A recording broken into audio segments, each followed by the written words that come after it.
Assalamualaikum warahmatullahi wabarakatuh, pemirsa yang budiman, berjumpa kembali dengan kami, kali ini dalam salah satu lawatannya, keluarga besar Aliyah Darunaja Ngemplak Kidul Kecamatan Margoyoso Kabupaten Pati berkesempatan mengunjungi salah satu karya manusia yang fenomenal yakni bangunan megah nan artistik pesantren di Kabupaten Malang. Dikutip dari berbagai sumber di Google.com, Pondok Pesantren Salafiyah Biharu Bahri, Asali Fatlailir Rahmah terletak di Kecamatan Turen, Kabupaten Malang, Jawa Timur. Pondok Pesantren Salafiyah Biharu Bahri, Asali Fatlo Ilir Rohmah Biba'a Fatloh.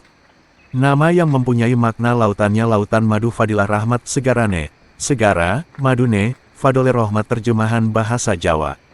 Adapun Pondok Pesantren Salafiyah Biharu Bahri, Asali Fatlo Ilir Rohmah sering disebut Masjid Tiban, Masjid Lawang Sewu, Masjid Jin, dan lain-lain oleh orang-orang yang belum tahu dan belum paham tentang pondok pesantren ini. Karena desas-desus yang berkembang di masyarakat kebanyakan konon masjid yang sangat megah ini dibangun tanpa sepengetahuan warga sekitar, dan menurut mitos dibangun oleh jin dalam waktu hanya semalam.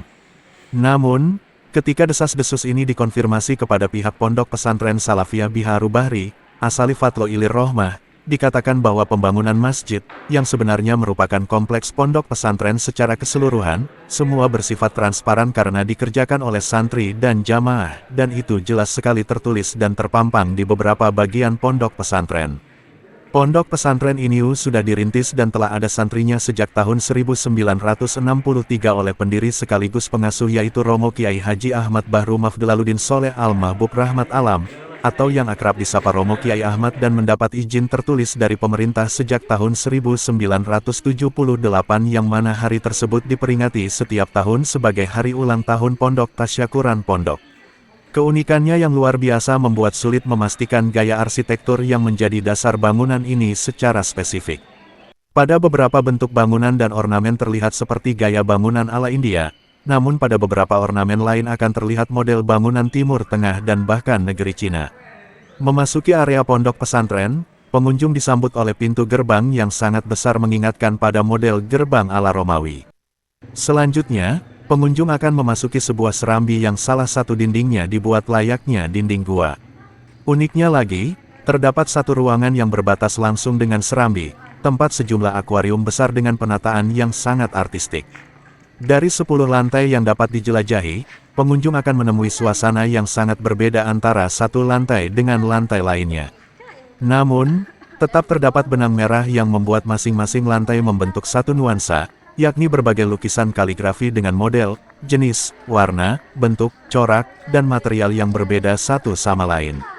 Satu ruang dengan ruang lainnya dijembatani oleh lorong-lorong yang juga memiliki gaya arsitektur berbeda-beda. Terkadang pengunjung dihadapkan pada lorong berbentuk gua, lengkap dengan stalaktit di dinding atas.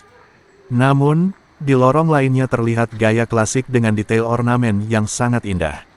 Hingga saat buku ini diterbitkan, proses pembangunan fisik pondok pesantren masih berjalan.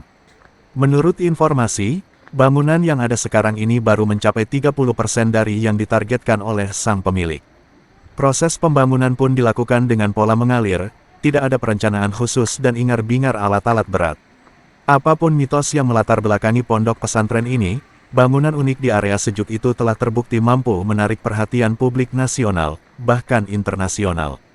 Pengunjung tempat yang terbuka untuk umum ini selalu ramai, tak sedikit di antaranya adalah orang-orang asing. Persamaan semua pengunjung adalah raut muka dan decak kagum yang tiada henti selama berada di area pondok pesantren. Ikuti terus liputan perjalanan kami dalam Liputan Imam TV. Wassalamualaikum warahmatullahi wabarakatuh.